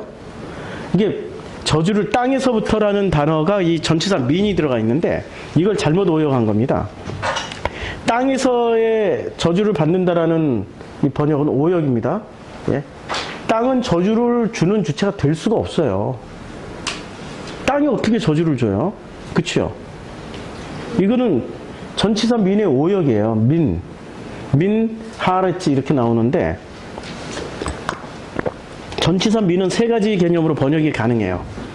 비교급이나 아니면 장소 개념의 from이나. 근데 여기서는 비교급으로 번역을 하는 게 맞죠. 비교급으로 번역하면 이렇게 되는 거죠. 비교급으로 번역을 하면은 너는 땅보다 더 저주를 받는다. 이게 칼동사 완료형이면 받는다. 그러니까 하나의 성경을 해석을 할 때도 우리는 개념 없이 성경을 해석할 수 있단 말이에요. 자, 성경을 해석할 때 어떤 것을 우리는 성경을 읽을 때마다 그 성경 안에 들어가 있는 종교적 색채나 신비주의 색채를 빼내고 읽어야 돼요. 그리고 숭배주의를 빼내고 읽어야 돼요. 그래야 성경이 오늘날 우리를 어떻게 설명을 해주고 있는지가 들려요. 하나님의 형상인 나를. 근데 하나님의 형상을 우리가 살아가려다 보면 어떤 일이 생깁니까? 내가 원치 않는 일을 계속하게 돼요. 내가 원치 않고 하나님이 원하는 일을 해요. 내가 원치 않고 하나님이 원하시는 것은 안 되니까요. 내 결핍을 채우는 게 아니라 하나님의 결핍을 채워. 왜냐면 우리는 하나님의 형상이니까, 하나님의 몸에서 나는 당신의 형상이니까 내 결핍은 그게 가짜 결핍이라니까요. 내 결핍은 가짜 결핍이에요. 증거를 대봐요. 우리 모든 결핍이 다 달라요? 같아요? 달라 보이죠? 달라요? 같아요? 같아요. 다 현상 형태는 다른 것 같지만 본질은 같아요. 본질은 뭐죠? 내 결핍, 그냥 내 거야, 내 거. 내 결핍이니까 내 거라고 생각하는데 그게 내 게 아니고 진짜 내 거는 하나님께 내 거라니까요. 왜 단점이 안 바뀌어요? 관점이 좀 바뀌어야죠. 내게 아니야. 내 슬픔이 아니고 내가 지금 가지고 있는 이 죄의식이 내게 아니고 다 누구 거예요? 그렇죠. 아버지를 체험하셔야죠. 왜 그걸 내 거로 생각하고 끊임없이 내가 채우려고 그래요? 관계 형성이 되면 바뀌어요. 그래서 우리에게 죄 지은 자를 용서하여 주신 것이 우리의 죄를 사여 주시고가 드디어 내 안에서 이루어지는 거예요. 근데 문제는 내 거라고 생각하니까 어떻게 돼요? 하나님이 나에게 어떤 일을 주시면 그게 상처가 돼버려요. 상처가 돼요. 왜 내 아를 데려갔어요? 왜 나는 이혼하게 됐어요? 왜 나는 부모를 잘못 만나서 이렇게 가난하게 살았어요? 왜 내 형제들은 다 떠나갔어요? 왜 내 친구들은 하나도 연락을 안 해요? 왜 나는 이렇게 생각해 보니까 상처가 너무 많이 해요. 근데 처음 사람이 있잖아요? 희한한 게 있어요. 자꾸 반복돼서 상처가 생기다 보면 뭐가 생겨요? 굳은 살이 생겨요. 더 이상 상처가 안 나요. 처음에는 살짝 긁혀도 상처가 나는데 굳은 살 생기고 나면 살짝 긁혀봤자야 아유 간지럽다 야 시원하다 더 긁어줘라. 그쵸? 반복되어 상처가 생기다 보면 굳은 살이 생겨요. 이 굳은 살이 뭐죠? 무감각이 아니고요. 굳은 살만큼 하나님의 은혜를 보게 되는 거죠. 하나님의 섬기심을 보면 되는 거죠. 그렇잖아요? 그것을 왜 자기의 훈장으로 삼아요? 나라는 존재가 말 한마디, 사람들이 말 한마디 할 때마다 저 대화를 많이 하잖아요? 상담을 많이 하고 벌써 그 중심에 자기가 살아있는지 하나님의 로고스가 그분에게 충만한지가 보여요, 그냥. 일단 자기 로고스가 센 사람은 내 설교 못 들어. 아무리 들으려고 해도 안 들려. 정답을 너무 많이 가지고 있기 때문에 정답을 하나씩 지워나가는 게 자기 죽음이 아니에요. 자기 죽음. 정답을 너무 많이 가지고 있어. 나는 오직 구원만 받는 게 필요하다고. 구원의 확신만 주라고. 구원의 확신만 줘. 그러면 내가 집도 주고 땅도 주고 내가 헌금 왕창 할게.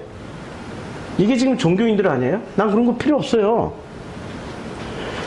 당신들이 구원받고 안 받고는 내 소관이 아니고 누구 소관이에요? 하나님 집 왜 목사한테서 구원을 확인하려고 그래? 왜 목사한테서 구원에 어떤 거 확실한 것을 받으려고 그래? 왜 목사한테서 정답을 구해? 그러다가 당신들이 노예가 된다고.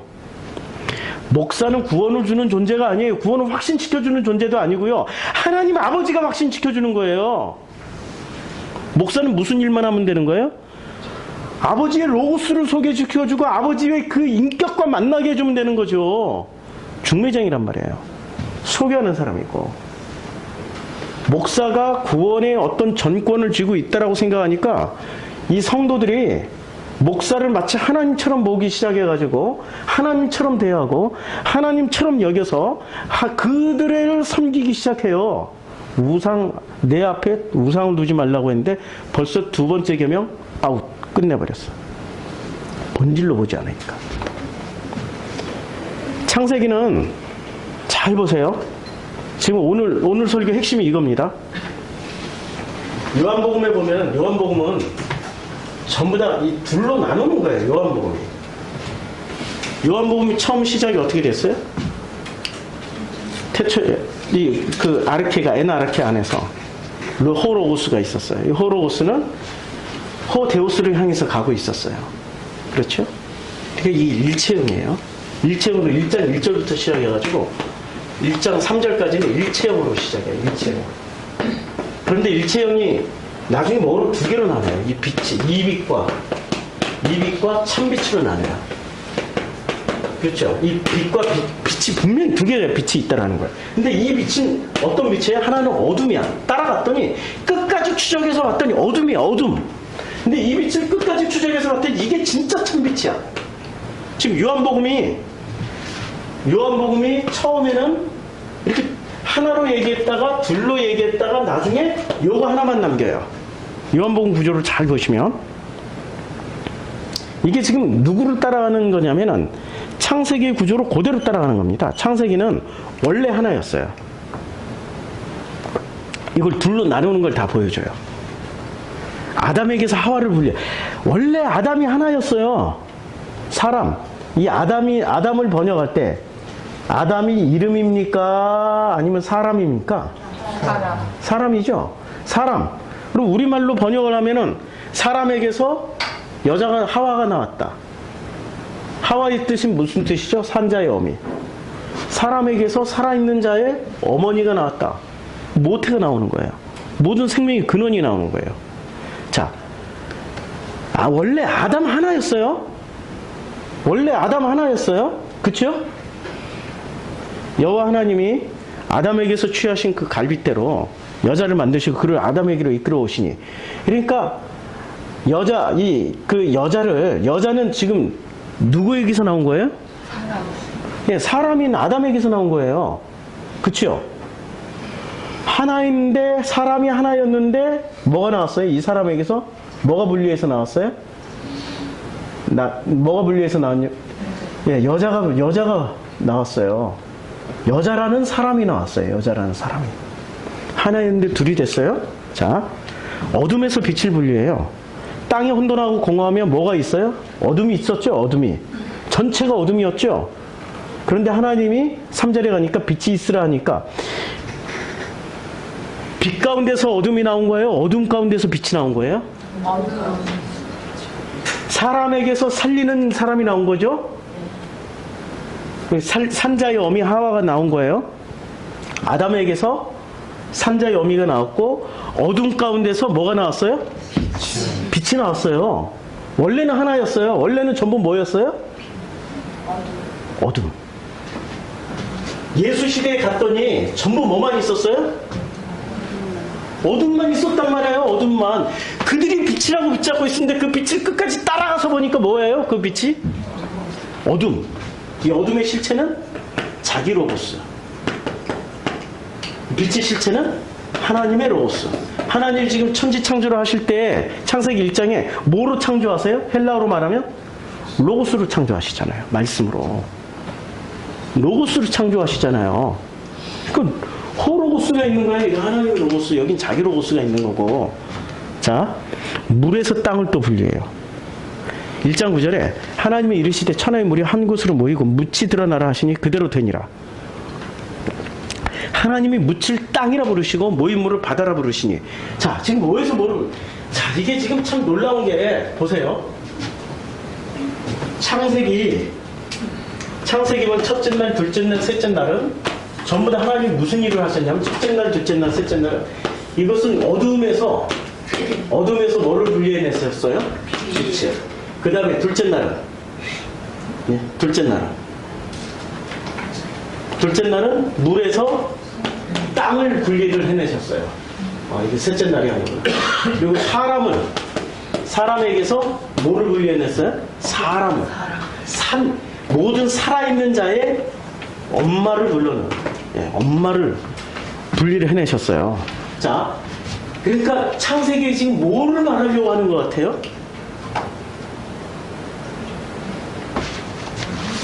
자기 로고스에서. 예, 자기 로고스에서 하나님의 로고스를 분리해내는 거예요, 지금. 자기 로고스에서 하나님의 로고스로 분리를 해서 이제 선택해봐가 넷째 날부터 넷째 날, 다섯째 날, 여섯째 날 시작되는 거죠. 분리를 해봐. 분리를 해내고 선택을 해봐. 지금 요한복음의 구조하고 같은 구조를 가지고 있어요. 이 창세기 구조하고 요한복음의 구조하고. 자, 요한복음의 구조도 마찬가지예요. 그래서 3장 19절에 요한복음 그 정전에 이것인 곧 누가 와요? 빛이 세상에 왔어요. 근데 사람들이 자기 행위가 악해요. 그래서 빛보다 어둠을 더 사랑해요. 그렇죠?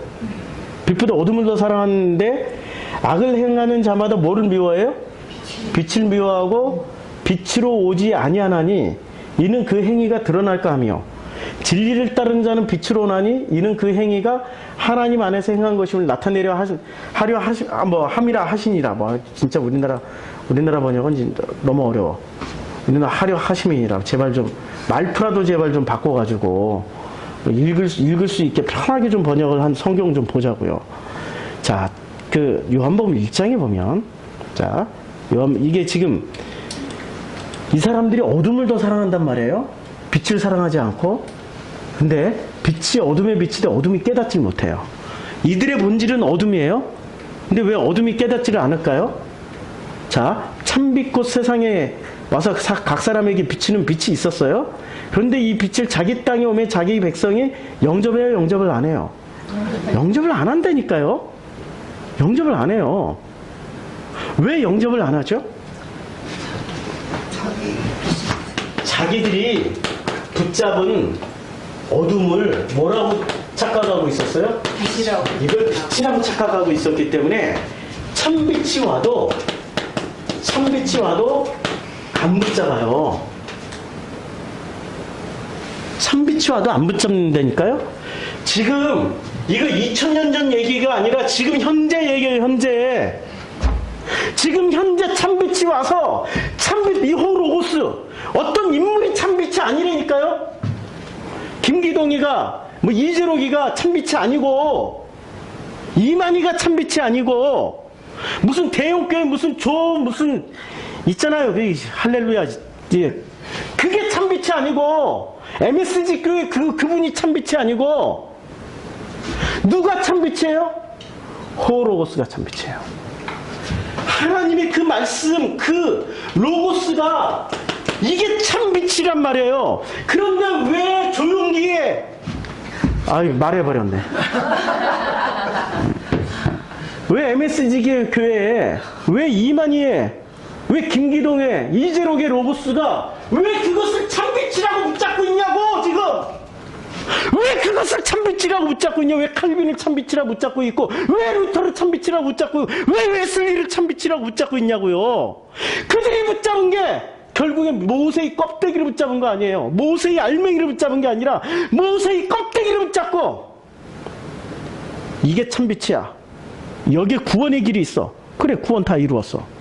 그런데 너희들의 삶이 어떻게 됐냐고. 당신들의 삶이 어떻게 됐냐고. 뭐가 바뀌었냐고. 가면 쓰고 하는 행동은 누구나 다 해요. 그건 가면 무대의 연극의 결과일 뿐이고, 진심으로 한번 보자고. 진심으로. 돌을 들어서 칠 자들이 있으면 한번 돌을 들어서 쳐봐. 죄 없는 자부터 먼저 돌을 던져. 대신 2000년 전 그때 그 사람들이 양심이라도 있어서 돌을 내려놓고 갔죠. 지금 참빛이라고 붙잡고 있는 당신들은 돌을 들어서 찍어버릴 거야 아마. 당신들의 증거물, 당신들 가면 속에 감춰져 있는 그 초라하고 불안하고 초조하고 구원 못 받을 것 같은 그 긴장감을 감추기 위해서 오히려 역으로 돌을 들어서 찍어버릴 거예요. 그게 당신들이라고요. 그게 종교인들 당신들 모습이라고요. 제발 좀 이 빛이 아니고 참 빛을 붙잡으시라고요. 참 빛을 붙잡아야 깨어납니다. 오늘 말씀을 마치겠습니다. 말씀 마치는데